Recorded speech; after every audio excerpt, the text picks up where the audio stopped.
ආයුබෝවන් හැමෝටම ඔයාලා මේ එකතු වෙලා ඉන්නේ මීටරේ YouTube channel එකත් එක්ක. ආදරය කරන කාලේ හරිම සුන්දරයි. හැබැයි විවාහ වෙලා අවුරුද්දක් දෙකක් යනකොට ඒ සුන්දරත්වය ටික ටික මැකී ගිහින් ජීවිතය එපා වෙන තත්වයට පත් වෙන අවස්ථා ඕන තරම් තියෙනවා. ලංකාවේ අද වෙනකොට දික්කසාද නඩු වාර්තාගත විදිහට වැඩි වෙන්නත් ප්‍රධානතම හේතුව මේකයි. ඇයි විවාහ ජීවිතය එපා වෙන්නේ? ඇයි ඉස්සර තිබ්බ ආදරේ දැන් නැත්තේ? අද වීඩියෝ එකෙන් මම ඔයාලට කියන්න යන්නේ ඕනම කටුක පරිසරයක වුණත් ඔයාලගේ විවාහ ජීවිතය ආයෙත් අලුත් කරගෙන මැරෙන කල්ම සතුටින් ඉන්න උදව් වෙන මනෝවිද්‍යාත්මක රහස් පහක් ගැන. ඔයා දැන් විවාහ වෙලා හිටියත් විවාහ වෙන්න බලාපොරොත්තු වෙන හිටියත් මේ වීඩියෝ එක ඔයාගේ මුළු ජීවිතයම වෙනස් කරන්න පුළුවන්. ඒ නිසා අවසානයේ වෙනකල්ම රැඳිලා ඉන්න. රහස් අංක 1. අපේ කාලය වෙන් කර ගැනීම. අංක 1 තමයි quality time එකක් පවත්වා ගැනීම. විවාහ වුණාට පස්සේ අපිට තියෙන ලොකුම ප්‍රශ්නේ තමයි කාර්යබහුලත්වය. රස්සාවට යනවා, උයනවා, ළමයින්ගේ වැඩ බලනවා, ගෙදර දොරේ වැඩ කරනවා. මේ හැමදේම අස්සේ ඔයාලා දෙන්න තනියම කතා කරපු කාලයක් මතකද? ගොඩක් අය කරන්නේ එකම කාමරයේ හිටියත් දෙන්න පැති දෙකකට වෙලා ෆෝන් එක බලන එක. මේක තමයි විවාහය එපා වෙන්න පටන් ගන්න මුල්ම පියවර. සතියකට එක දවසක් හෝ දවසකට විනාඩි 20ක් හෝ ෆෝන් ටීවී ඔක්කොම පැත්තකින් තියලා ඔයාලා දෙන්න ගැන විතරක් කතා කරන්න. ඔයාගේ සහකරු හෝ සහකාරිය අද දවසේ අත්දකපු දේ අහන්න. ජීවිතය කියන්නේ රොබෝරු වගේ වැඩ කරන එක නෙවෙයි. දෙන්නෙක් අතර තියෙන බැඳීම. මේ සුළු වෙලාව ඔයාලගේ බැඳීම පුදුම විදිහට ශක්තිමත් කරනවා. රහස් අංක 2. ඇගයීම සහ ස්තුතිවන්ත වීම. ලංකාවේ අපේ ගොඩක් අය තියෙන ප්‍රශ්නයක් තමයි අනිත් කෙනා කරන දේ අගය නොකිරීම. බිරිඳ උයලා දෙන කෑම එක රහයි කියලා කියන්න ස්වාමියා මැලි වෙනවා.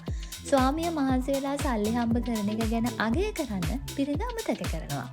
අපි හිතනවා ඔව ඉතින් කරන්න ඕන වැඩනේ කියලා. නැහැ. කිසිම දෙයක් ලෝකේ අනිවාර්යයෙන්ම ලැබිය යුතු දේවල් නෙවෙයි.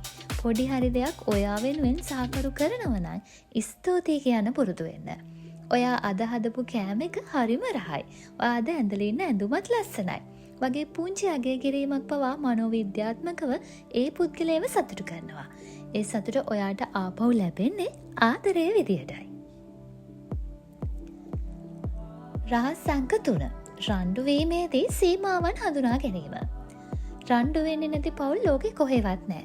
රණ්ඩු වෙනවා කියන්නේ ජීවිතේ එපා වෙන්න හේතුවක් නෙවෙයි. හැබැයි රණ්ඩු වෙන විදියයි ප්‍රශ්නය වෙන්නේ. ගොඩක් වෙලාවට රණ්ඩුවක් වුණාම අපි කරන්නේ පරණ කුණු කන්දල් ඔක්කොම ඇදලා ගන්න එක. අවුරුදු 5කට කලින් වෙච්ච දේවල් අද රණ්ඩුවට ගාව ගන්න එපා. ඒ වගේම සහකරුගේ දෙමව්පියන්ට හෝ පවුලේ අයට අපහාස කරන්න එපා. වැදගත්ම දේ තමයි ප්‍රශ්නයක් වුණාම ඒ ප්‍රශ්නයට පහර දෙන්න. සහකරුගේ පෞරුෂයට පහර දෙන්න එපා. ඔයා හැමදාම ඔහොමයි කියනව වෙනුවට ඔයා කරපු මේ දේ නිසා මගේ හිත රිදුන කියලා කියන්න පුරුදු වෙන්න. ගැටුමක් විසඳගන්න මිසක් රණ්ඩුවෙන් දිනන්න උත්සාහ කරන්න එපා. රහස් අංක 4. ලිංගිකත්වය සහ කායික සමීපතාවය. මේක ලංකාවේ සමාජයේ විවෘතව කතා නොකරන හැබැයි විවාහ ජීවිතය එපා වෙන්න බලපාන ප්‍රධානම සාධකයක්. විවාහය කියන්නේ සහෝදරයෝ වගේ ජීවත් වෙන එක නෙවෙයි. කායික සමීපතාවය කියන්නේ හුදෙක් ලිංගිකත්වයම විතරක් නෙවෙයි. එකිනෙකාගේ අතින් ඇල්ලීම, වැළඳ ගැනීම, ආදරයෙන් ළඟින් ඉඳීම කියන දේවල් මගින් ශරීරයේ ඔක්සිටොසින් කියන හෝමෝනය නිපදවනවා. මේක තමයි ආදර හෝමෝනය.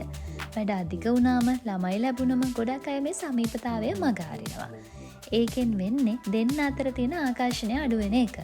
විවාහ ජීවිතයේ ෆ්‍රෙෂ් පිට තියාගන්න නම් මේ කායික සහ මානසික සමීපතාවය අනිවාර්යයෙන්ම පවත්වා ගන්න ඕන.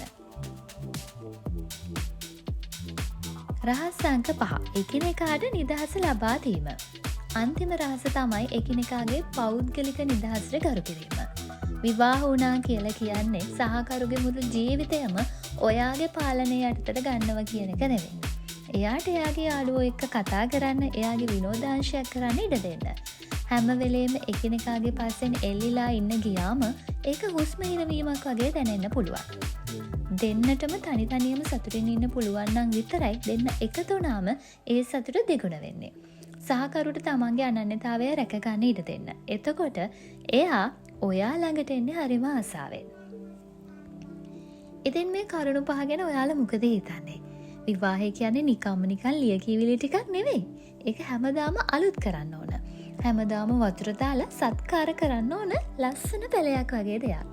අදම ඔයාගේ සහකරුට හෝ සහකාරියට ආදරෙන් කතා කරන්න. එයා කරන පුංචි දෙයක් හරි අගය කරන්න. එතකොට ඔයාලට දැනේවි ජීවිතය කොච්චර සුන්දරද කියලා. මේ වීඩියෝ එක ඔයාලට වැදගත් වුණා කියලා හිතනවා නම් ලයික් එකක් දාන්න. ඔයාලගේ අදහස් පහලින් කමෙන්ට් කරන්න. තවත් කෙනෙක්ට බලන්න ෂෙයා කරන්නත් අමතක කරන්න එපා. මේ වගේම ජීවිතයට වැදගත් හොඳම දේවල් දැනගන්න නම් වීඩියෝ බලන්න මීටරේ සබ්ස්ක්‍රයිබ් කරලා තියාගන්න. ඉක්මනින්ම තවත් වීඩියෝ එකකින් හමු වෙමු. හැමෝටම සතුටින් පිරුණු පවුල් ජීවිතයක් ප්‍රාර්ථනා කරනවා.